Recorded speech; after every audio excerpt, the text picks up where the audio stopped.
मैं नारायण मिश्रा आज एक बार फिर से आपके समक्ष उपस्थित हुआ हूँ एक नए विषय को लेकर के। आध्यात्मिक विषय है और आज का विषय है हमारा ब्रह्म का स्वरूप क्या है।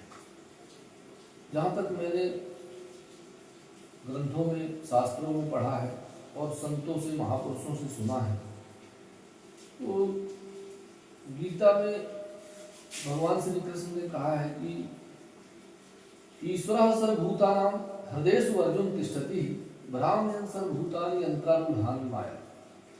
हे अर्जुन, मैं हरेक भूत प्राणी के हृदय प्रदेश में वास करता हूँ।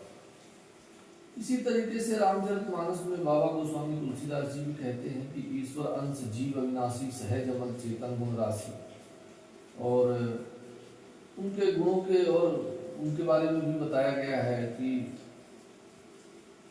दिन पग चले सुने बिन काना, कर विधि कर्म करे विधि नाना। तो जिस तरीके से ब्रह्म का स्वरूप बताया गया है और जिस तरीके से उनके बारे में शास्त्रों ने महापुरुषों ने संतों ने सबने बताया है, तो इसको हम अपने व्यवहारिकता में कैसे लाएं और आत्मसात कैसे करें, इसको सुमित जी आप कैसे देखते हैं? मतलब ब्रह्म का स्वरूप क्या है? ब्रह्म का स्वरूप क्या है? जैसे गीता के माध्यम से आप बोल रहे हो कि मैं प्राणियों के हृदय या मन क्षेत्र में वास करता हूँ। गीता अपनी जगह सही है, और आप जो भी शास्त्रों के उदाहरण दे रहे हैं वो अपनी तरह अपनी जगह पे बिल्कुल व्यवस्थित है। और उसको समझना, इसलिए उसकी व्याख्या क्या है। तो ब्रह्म का जो सबसे सटीक अगर हम ब्रह्म के बारे में जाने तो वो है, ब्रह्म को भागवत कहती है कि एको हम बहुश्यामी, यानी मैं एक था और बहुत से रूपों में प्रकट हुआ हूँ।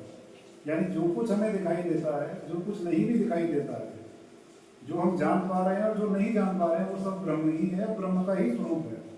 इसलिए मैं ब्रह्म हूँ, आप ब्रह्म हो, और जो कुछ दिखाई देता है वो सब ब्रह्म ही है। सही।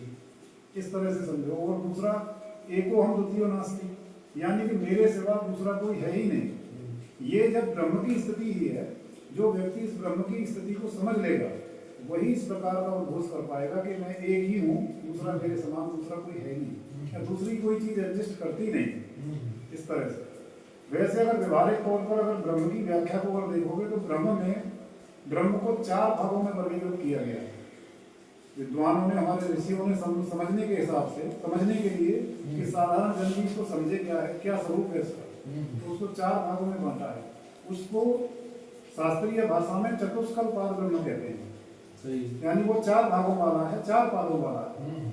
जैसे उसका एक भाग यानी एक पाद अगर बात करें तो इस तरह से है, पूर्व, पश्चिम, उत्तर और दक्षिण, ये 4 दिशाएं हैं। इसको दिक् कलाएं भी बोला गया। तो ये दिशाएं स्वयं में प्रकाशित हैं। पृथ्वी तक ही पूर्व दिशा सीमित नहीं है, ये पृथ्वी तक ही पश्चिम दिशा सीमित नहीं है। पृथ्वी से आगे भी और जो लोग रहे हैं, लोग पढ़ते होंगे, वहां तक भी ये पूर्व दिशा का विस्तार है, और वो दिशाएं स्वयं में प्रकाशित है।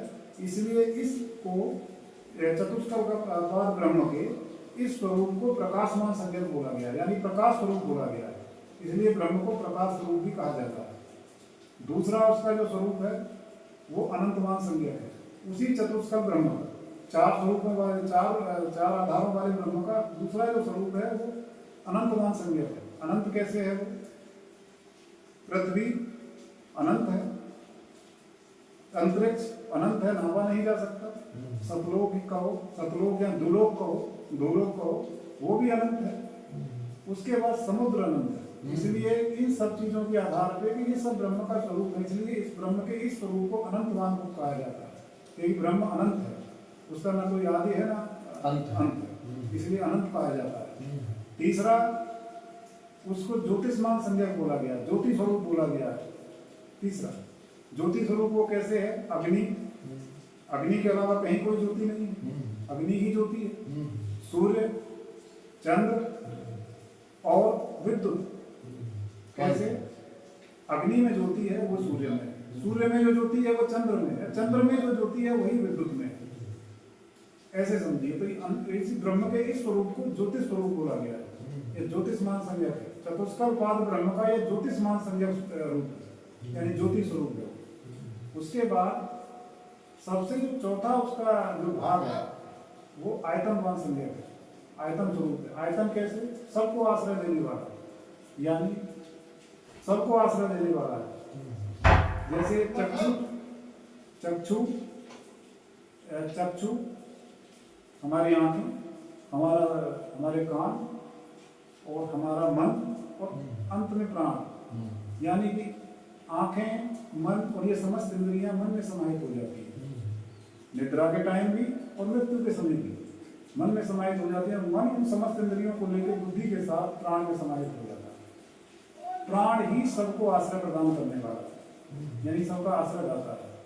जैसे आदमी सोते समय आंखें तो उसकी है लेकिन देख नहीं पाता, यानी आंखों की जो ऊर्जा है वो मन में समाहित हो गई है।